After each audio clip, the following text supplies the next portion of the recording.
حدیث نمبر 3192 حدثنا الحسن بن خزاعة البصری حدثنا سفیان بن حبیب حدثنا سعید عن قتادة عن خلاص بن عمرو عن عمار بن یاسر قال قال رسول اللہ صلی اللہ علیہ وسلم انزلت المائدة من السماء خبزا ولحما وامروا الا يخونوا ولا يدخروا لغد فخانوا وادخروا ورفعوا لغد فمسخوا قردة وخنازير. هذا حديث رواه ابو عاصم وغير واحد عن سعيد بن ابي عروبة عن قتادة عن خلاص عن عمار موقوفا ولا نعرفه مرفوعا الا من حديث الحسن بن خزاعة. حضرت عمار بن یاسر رضی اللہ عنہ سے روایت ہے، نبی اکرم صلی اللہ علیہ وسلم نے فرمایا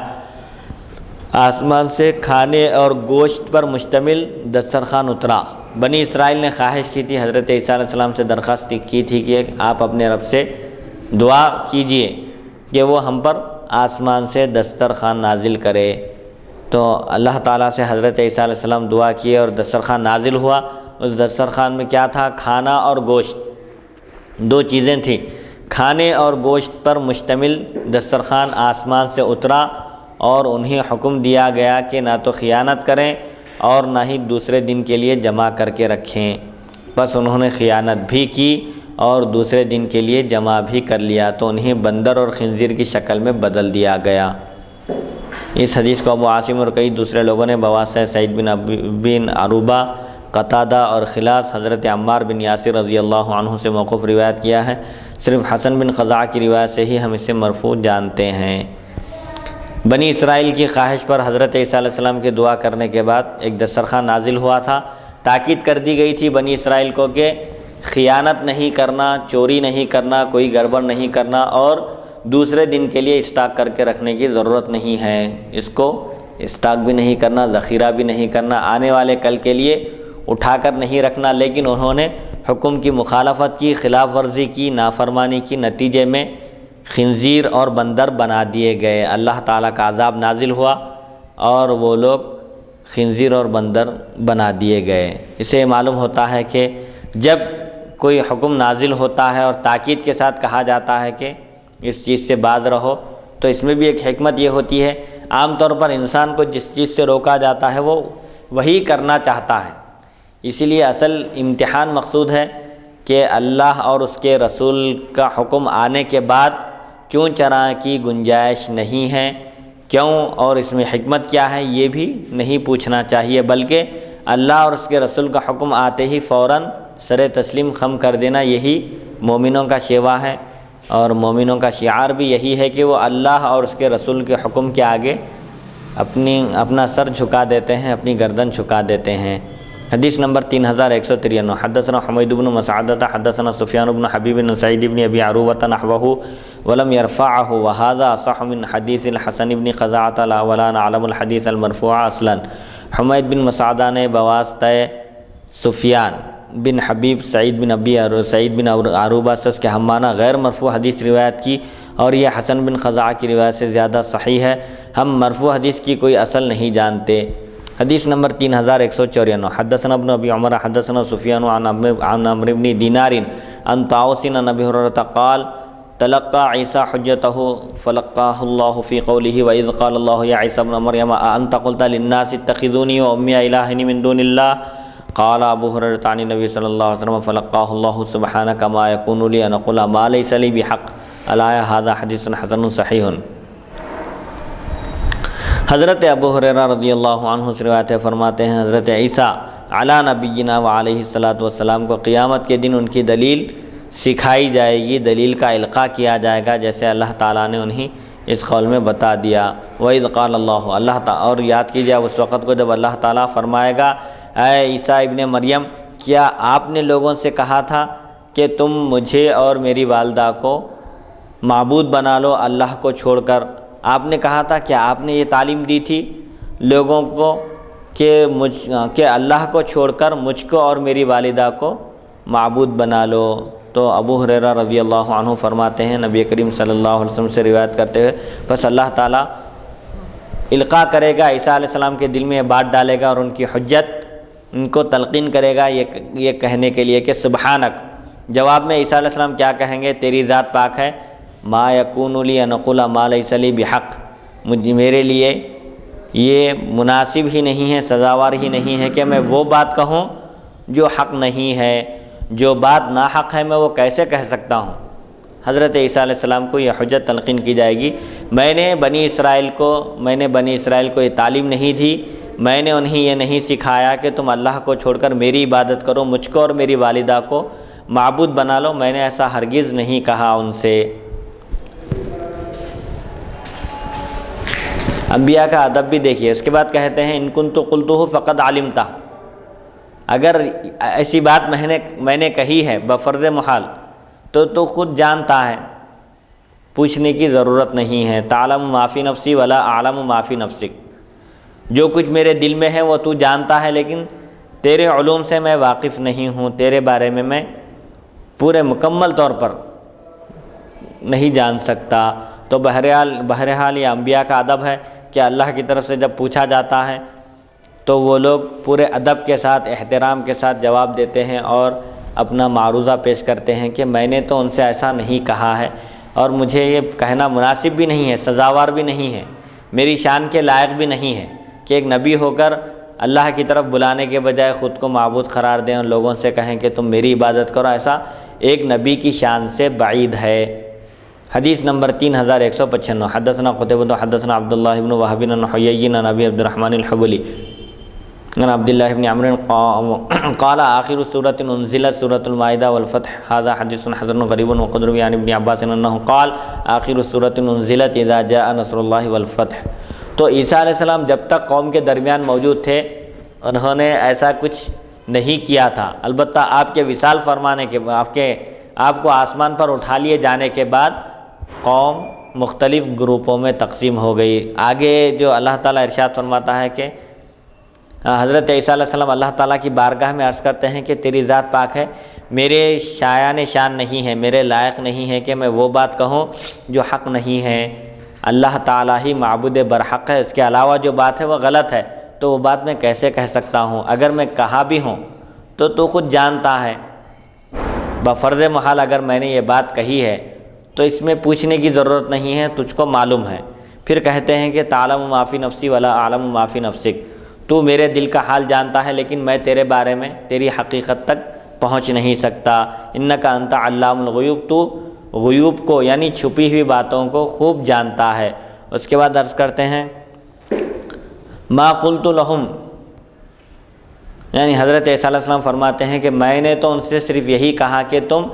اللہ کی عبادت کرو جو تمہارا پروردگار ہے۔ اس کے بعد فرماتے ہیں کہ حضرت عیسیٰ علیہ السلام کہ جب تک میں ان کے درمیان موجود رہا میں ان کا نگران کر رہا، اب پھر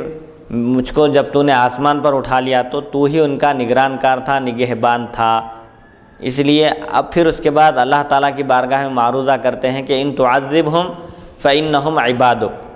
یہ تیرے بندے ہیں، تیرے غلام ہیں، اگر تو سزا دے تو تجھ کو اس کا اختیار ہے، وَإِن تَغْفِرْ لَهُمْ، اور اگر تو ان کو بخش دے، معاف کر دے، درگزر سے کام لے تو فإنک انت العزیز الحکیم، تو زبردست قدرت والا ہے اور حکمت والا ہے، یہ بندے تیرے ہی ہیں، چاہے عذاب دے چاہے بخش دے۔ حضرت عبداللہ بن عمر رضی اللہ عنہ سے مروی ہے، فرماتے ہیں سب سے آخر میں اترنے والی صورتیں سورہ مائدہ اور سورہ فتح یعنی اذا جاء نصر اللہ والفتح ہیں۔ یہ حدیث حسن غریب ہے، حضرت ابن عباس رضی اللہ عنہما سے مروی ہے، آپ نے فرمایا سورہ نصر سب سے آخر میں نازل ہونے والی صورت ہے جس میں فتح و نصرت کی خوشخبری دی گئی اور رسول اکرم صلی اللہ علیہ وسلم کے وصال کی طرف بھی اشارہ کیا گیا کہ جب کوئی چیز کمال کو پہنچتی ہے تو اس کے بعد پھر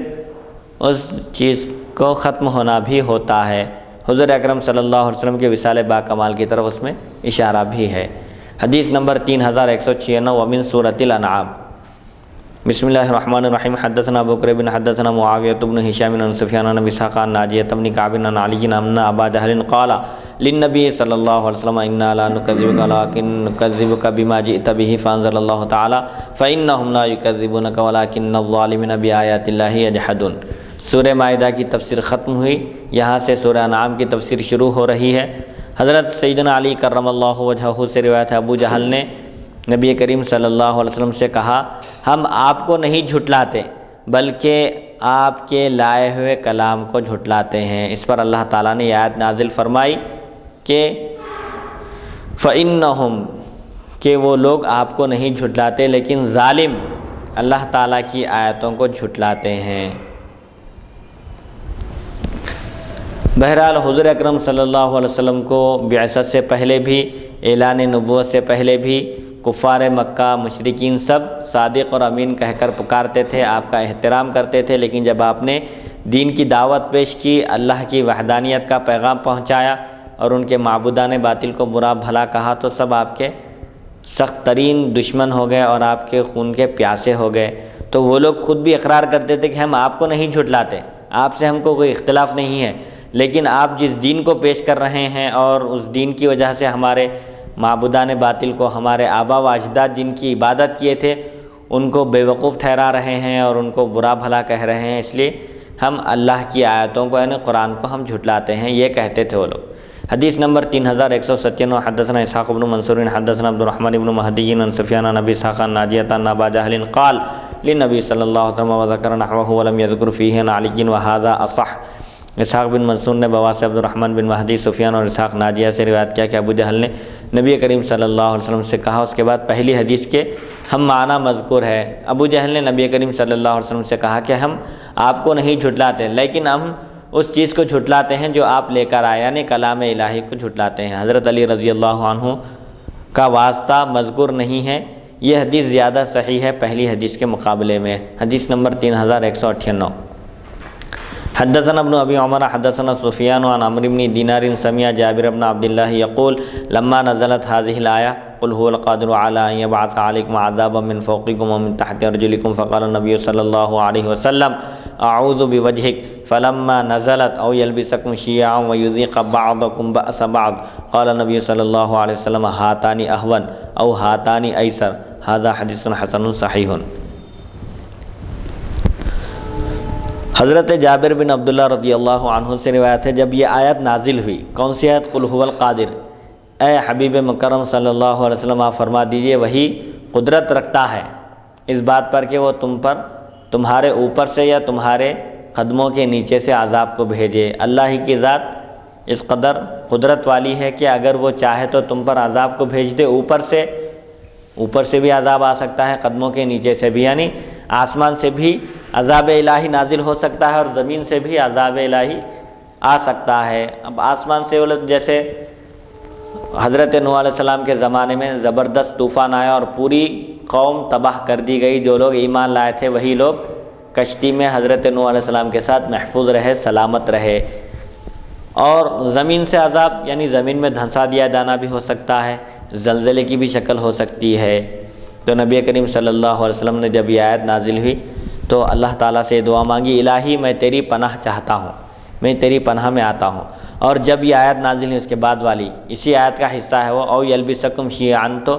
رسول اللہ صلی اللہ علیہ وسلم نے فرمایا یہ دونوں کچھ معمولی اور آسان ہیں، یہ حدیث حسن صحیح ہے، یعنی پہلے کے مقابلے میں یہ اتنی زیادہ مشکل کی چیز نہیں ہے۔ پہلے میں کیا ہے، عذاب آ جائے، انسان غفلت میں ہو،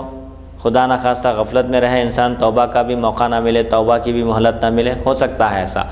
اور او یلبسکم شیعاً، اللہ تعالیٰ عذاب کی ایک اور ایک شکل یہ بتا رہا ہے کہ وہ تمہیں مختلف گروپوں میں بھیڑا دے، یعنی آپسی لڑائی جھگڑے ہوں جس میں ایک گروپ دوسرے گروپ سے متحارب ہو، سے لڑ رہا ہو، یا تم میں سے بعض کے عذاب کا مزہ چکھائے۔ مطلب یہ ہے کہ گروپوں میں تقسیم کر کے اللہ تعالیٰ ایک گروپ کو دوسرے گروپ سے بھیڑا دے، اس پر بھی قادر ہے، یعنی ایک گروپ دوسرے گروپ سے لڑنے کی تیاری کرے اور لڑائی جھگڑے کا ماحول پیدا ہو، تو اللہ کے عذاب سے کوئی اللہ کی گرفت سے بچ نہیں سکتا۔ اللہ تعالیٰ قرآن پاک میں ارشاد فرماتا ہے وَكَذَلِكَ أَخْذُ رَبِّكَ، اسی طرح آپ کے رب کی گرفت ہے جب وہ کسی گاؤں کی گرفت کرتا ہے، گاؤں والوں کی گرفت کرتا ہے، ان کا مواخذہ کرتا ہے اس حال میں کہ وہ گاؤں ظالم ہے، تو وہ لوگ بچ نہیں سکتے۔ مطلب یہ ہے کہ ظالم جب عذاب الہی کی گرفت میں آ جاتا ہے، پکڑ میں آ جاتا ہے، تو وہ چھوٹ نہیں سکتا۔ اسی لیے حضور اکرم صلی اللہ علیہ وسلم نے ان دو عذابوں کے بارے میں فرمایا جو اوپر سے بھی نازل ہو سکتا ہے اور زمین سے بھی آ سکتا ہے، ایسے عذاب سے اللہ کی پناہ چاہے۔ پھر اس کے بعد جو کہا گیا کہ وہ گروپوں میں تقسیم کر کے آپس میں گروپوں کو لڑا دے، یہ بھی نوبت آ سکتی ہے، عذاب کی یہ بھی ایک شکل ہے۔ تو یہ شکل پہلی دو شکلوں کے مقابلے میں کم ہے، کیونکہ پہلی دو شکلوں میں عذاب اچانک آنے کی صورت میں عذاب الہی انسان کو توبہ کا موقع نہیں ملتا، توبہ کی مہلت نہیں ملتی، سنبھلنے کا اس کو موقع نہیں ملتا۔ حدیث نمبر 3199 حدثنا الحسن بن عرفة حدثنا اسماعیل بن عیاش عن نبی بکر بن ابی مریم الغسانی عن راشد بن سعد عن سعد بن ابی وقاص عن نبی صلی اللہ علیہ وسلم فی هذه الآیہ قل هو القادر على ان يبعث عليكم عذابا من فوقكم ومن تحت ارجلكم فقال النبي صلى الله عليه وسلم اما انها كائنة ولم يأتي تأويلها بعد هذا حدیث حسن غریب۔ حضرت سعد بن ابی وقاص رضی اللہ عنہ سے روایت ہے، نبی کریم صلی اللہ علیہ وسلم نے آیت مبارکہ قل هو القادر کے بارے میں فرمایا کہ سنو یہ چیز ہو کر رہنے والی ہے اور اس کی تعویل نہیں آئی۔ مطلب یہ ہے کہ اللہ تعالیٰ جو قرآن پاک میں ارشاد فرماتا ہے، اے حبیب مکرم صلی اللہ علیہ وسلم آپ فرما دیجئے وہی قدرت رکھنے والا ہے اس بات پر کہ وہ تم پر عذاب کو بھیجے تمہارے اوپر سے یا تمہارے قدموں کے نیچے سے اور تم کو گروپوں کی شکل میں بانٹ کر تم کو آپس میں لڑا دے بھیڑا دے۔ تو اس آیت کے بارے میں حضور اکرم صلی اللہ علیہ وسلم فرماتے ہیں کہ اللہ نے اس میں عذاب کی جو شکلیں بیان کی ہیں یہ ہو کر رہنے والی ہے۔ آسمان سے بھی عذاب نازل ہوگا اور زمین سے بھی عذاب نازل ہوگا۔ جو گناہ کریں گے، معصیت میں مبتلا رہیں گے، ان کو زمین میں دھنسا دیا جائے گا یا زلزلے کی شکل میں عذاب آئے گا۔ اب آپ دیکھیں گے ہر جگہ کسی نہ کسی جگہ تباہی کے مناظر اور تباہی کے واقعات سننے میں آتے ہیں۔ کہیں دھماکہ ہوتا ہے، کہیں زلزلہ آتا ہے اور کہیں طوفان آتا ہے، کہیں بارش بے انتہا بارش ہوتی ہے جس کی وجہ سے لوگوں کی زندگی اجیرن بن جاتی ہے اور عام زندگی مفلوج ہو کر رہ جاتی ہے۔ یہ بھی عذاب ہی کی ایک شکل ہے، عذاب الہی کی، کہ حال ہی میں جیسا کہ زبردست بارش کی وجہ سے لوگ پریشان رہے، جیسے بمبئی کا واقعہ ہے، کرنول کا واقعہ ہے کہ پانی گھروں کے اندر تک داخل ہو گیا تھا۔ یہ آسمانی عذاب کی شکل ہے، زمین کے عذاب کی شکل زلزلے کی شکل ہے۔ بہرحال یہ چیزیں قیامت کے دن تک ہو کر رہنے والی ہیں۔ حضور اکرم صلی اللہ علیہ وسلم نے فرمایا کہ آخر زمانے میں جب قیامت قریب ہوگی اس وقت مختلف قسم کے فتنے ہوں گے، مختلف قسم کے عذاب ہوں گے، عذاب نازل ہوں گے جس کی لپیٹ میں لوگ آ کر تباہ و تاراج ہو جائیں گے۔ حدیث نمبر 3200 حدثنا علی بن خشرم حدثنا عیسی بن یونس عن الاعمش عن ابراہیم عن القمۃ عن عبد اللہ قال لما نزلت الذين آمنوا ولم يلبسوا ایمانهم بظلم شق ذلك على المسلمين فقالوا يا رسول الله وأينا لا يظلم نفسه قال ليس ذلك انما هو الشرك الم تسمعوا ما قال لقمان لابنه يا بني لا تشرك بالله ان الشرك لظلم عظيم هذا حدیث حسن صحیح۔ اب یہاں پر اس عذاب سے بڑا مفتی صاحب کافر ہیں یا پھر ایمان والوں کو بھی جو ہے ایمان والے بھی اللہ تعالیٰ کے اس عذاب کی لپیٹ میں آئیں گے؟ ایمان والے بھی مر رہے ہیں نا۔ اب یہ کرنول کا جو واقعہ ہے، دوسرے جو واقعات ہیں، کہیں دھماکہ ہو رہا ہے اسلامی مملکتوں میں بھی، جیسے عراق ہے، بغداد ہے، افغانستان ہے، پاکستان ہے، سب کیا ہیں؟ پورے مسلمان ہی ہیں۔ تو بہرحال جب معصیت زیادہ ہوتی ہے، گناہوں کا بازار گرم ہوتا ہے اور لوگ علماء کرام بہرحال جو بھی امر بالمعروف اور نہی عن المنکر کا فریضہ انجام دیتے ہیں، روکنے کے باوجود لوگ نہیں رکتے ہیں یا اس فریضے کی ادائیگی میں کوتاہی ہو رہی ہے، جب عذاب آتا ہے اور جب اللہ کا عذاب آتا ہے تو اچھے برے سب عذاب الہی کی لپیٹ میں آ جاتے ہیں۔ جیسا کہ حضرت ام سلمہ رضی اللہ عنہا نے حضور اکرم صلی اللہ علیہ وسلم سے دریافت کیا تھا، انہلک وفینا الصالحون، ہمارے درمیان نیک متقی پرہیزگار لوگ موجود ہوں اس کے باوجود ہم کو ہلاک کیا جائے گا؟ حضور فرمائے ہاں، البتہ نیک متقی پرہیزگار لوگوں کو ان کی نیت کے مطابق ان کو قیامت کے دن اٹھایا جائے گا، لیکن جب عذاب الہی آتا ہے تو وہاں پر نیک بد اچھے برے سب اس عذاب کی گرفت میں آ جاتے ہیں۔ میں غفور صاحب سے پوچھا تھا شیخ التجوید سے جی تو صاحب یہ جو عذاب الہی جو ہے، جو اللہ کا عذاب ہے، وہ اللہ کے نیک بندے جو پابندی کے ساتھ نماز ادا کرتے ہیں، تلاوت قرآن کرتے ہیں، ماں باپ کی خدمت کرتے ہیں، اللہ اور رسول کی مکمل اطاعت اتباع پیروی کرتے ہیں اور گناہوں سے بچتے ہیں جی، تو کیا یہ لوگ بھی وہ عذاب کے لپیٹے میں آ جائیں گے؟ ایک بات یہ ہوئی۔ دوسری بات یہ ہے کہ پھر اس عذاب سے بچنے کا راستہ کیا ہے، ذریعہ کیا ہے؟ تو مول صاحب اتنی پیاری بات فرماتے ہیں، مول صاحب بولے کہ ہمیشہ امر بالمعروف نہی عن المنکر یعنی نیکی کا حکم دیتے رہنا چاہیے اور برائی سے روکتے رہنا چاہیے۔ اگرچہ کہ آپ عمل نہیں کر رہے ہوں گے لیکن ہر انسان پر دو فریضے ہیں، دو کام ضروری ہیں اس کے لیے، ایک تو عمل بھی کرنا ہے، دوسرا پیغام بھی پہنچانا ہے۔ اب آپ یہ سوچ کر جو ہے عمل پیغام دین اسلام کا پیغام لوگوں تک نہیں پہنچا رہے ہیں کہ میں خود اس بات پر عمل نہیں کر رہا ہوں اور یہ کام میں خود نہیں کر رہا ہوں اور دوسروں کو جو ہے کرنے کے لیے حکم دے رہا ہوں، توجہ دلا رہا ہوں، ترغیب دلا رہا ہوں، تو یہ چیز آپ کو جو ہے نا بری معلوم ہوتی ہے اور آپ جو ہے رک جاتے ہیں امر بالمعروف نہیں منکر سے۔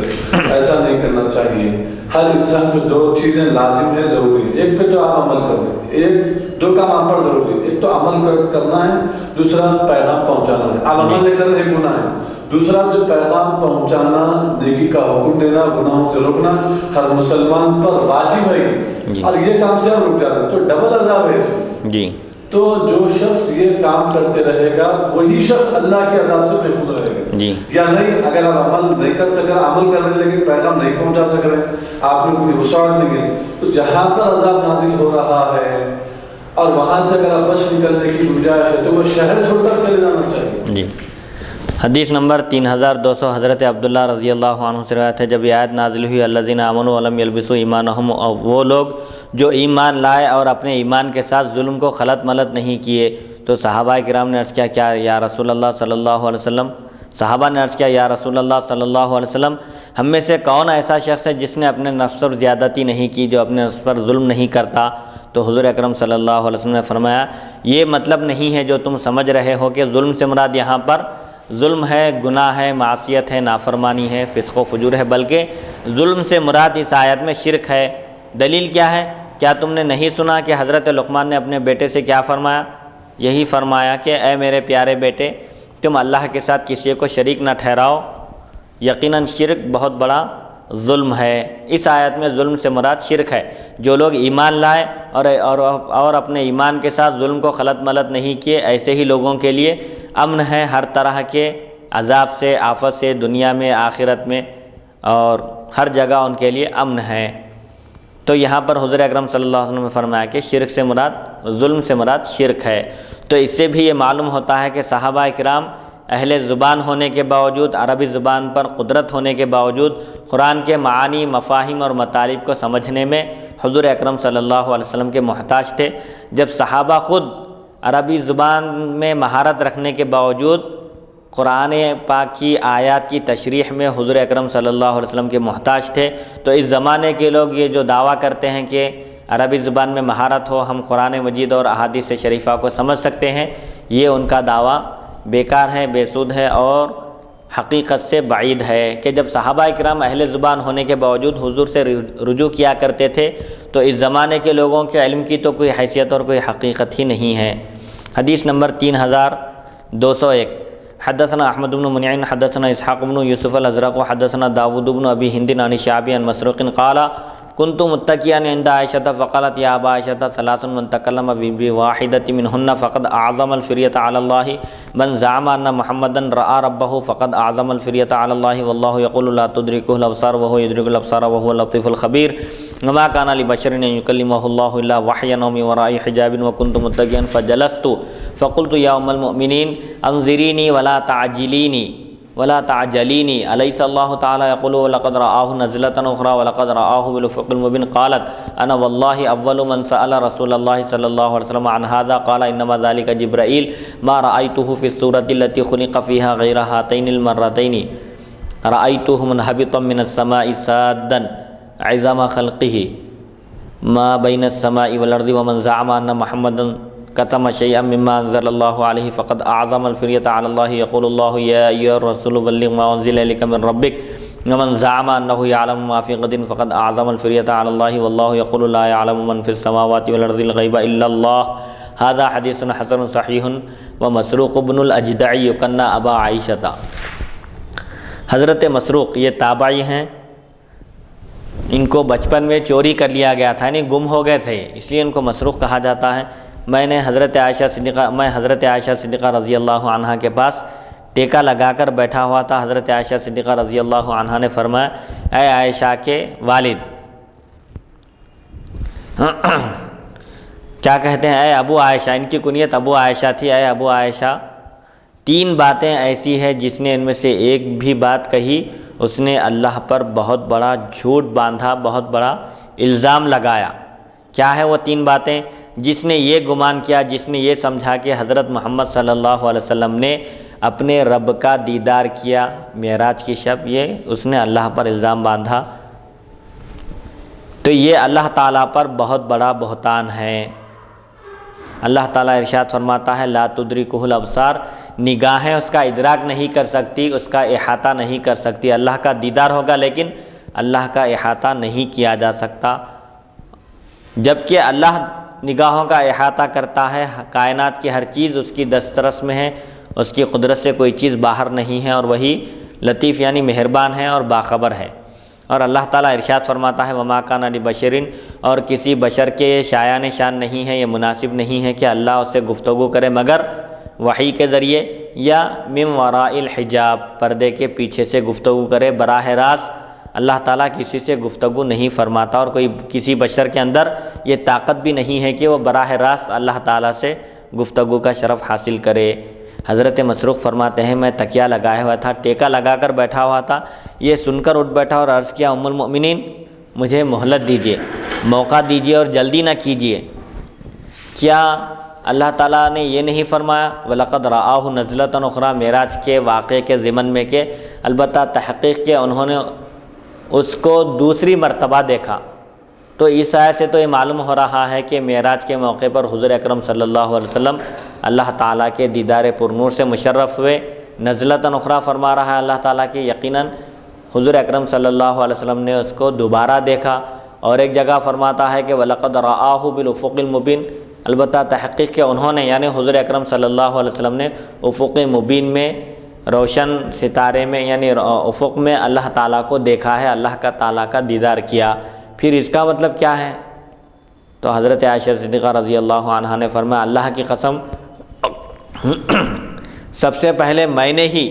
نبی کریم صلی اللہ علیہ وسلم سے اس کے بارے میں پوچھا ہے، یہ آیتیں میرے بھی ذہن نشین ہیں، میری بھی نظر سے گزری ہیں، میں نے اس کا بھی مفہوم پوچھ لیا ہے کہ پھر یہ کیا ہے۔ اللہ تعالیٰ کو دیکھنے کی نفی کی جا رہی ہے ایک طرف، اور پھر قرآن کی آیتوں سے تو صراحتاً معلوم ہو رہا ہے کہ حضور اکرم صلی اللہ علیہ وسلم نے اللہ کا دیدار کیا۔ تو آپ نے فرمایا یعنی رسول اکرم صلی اللہ علیہ وسلم نے فرمایا وہ تو جبرائیل ہیں، میں نے ان کی اصلی صورت میں صرف 2 مرتبہ دیکھا ہے، جس صورت میں ان کو پیدا کیا گیا ہے اس صورت میں نے ان کو صرف 2 مرتبہ دیکھا ہے۔ میں نے انہیں آسمان سے اترتے ہوئے دیکھا کہ ان کا جسم اتنا بڑا تھا کہ زمین و آسمان کے درمیان کی تمام جگہ پر ہو گئی۔ جب وہ آسمان سے زمین پر اترے تو اتنے چوڑے چکلے اور اتنا بڑا جسم تھا ان کا کہ، اور جب انہوں نے 2 پر کھولے، ایک حدیث میں ہے کہ جبریل نے جب اپنے 2 پر کھولے تو مشرق اور مغرب اس سے ڈھک گئے، چھپ گئے مشرق اور مغرب۔ دوسری بات، جو شخص یہ خیال کرے کہ نبی کریم صلی اللہ علیہ وسلم پر اللہ تعالیٰ نے جو کچھ نازل کیا ہے اس میں سے آپ نے کچھ چھپا رکھا ہے، بعض باتیں نہیں بتائی، تو اس نے بھی اللہ تعالیٰ پر بہت بڑا بہتان باندھا اور اللہ کی ذات پر بہت بڑا الزام لگایا، کیونکہ اللہ تعالیٰ فرماتا ہے یا ایھا الرسول بلغ ما انزل الیک من ربک، اے رسول صلی اللہ علیہ وسلم آپ کی طرف جو کچھ نازل کیا گیا آپ کے پروردگار کی جانب سے سب کا سب آپ پہنچا دیجئے۔ تو حضور اکرم صلی اللہ علیہ وسلم نے تبلیغ کا فریضہ بھی ادا کر دیا اور تبلیغ کا حق بھی ادا کر دیا، کوئی بات آپ نے پوشیدہ نہیں رکھی، چھپا کر نہیں رکھی۔ اور جو شخص یہ گمان کرے کہ آپ صلی اللہ علیہ وسلم کل کی بات جانتے ہیں اس نے بھی اللہ تعالیٰ پر بہت بڑا بہتان باندھا، کیونکہ اللہ تعالیٰ فرماتا ہے جو کچھ آسمانوں میں ہے اور جو لوگ آسمانوں میں ہیں اور زمین پر ہیں وہ لوگ غیب کو نہیں جانتے،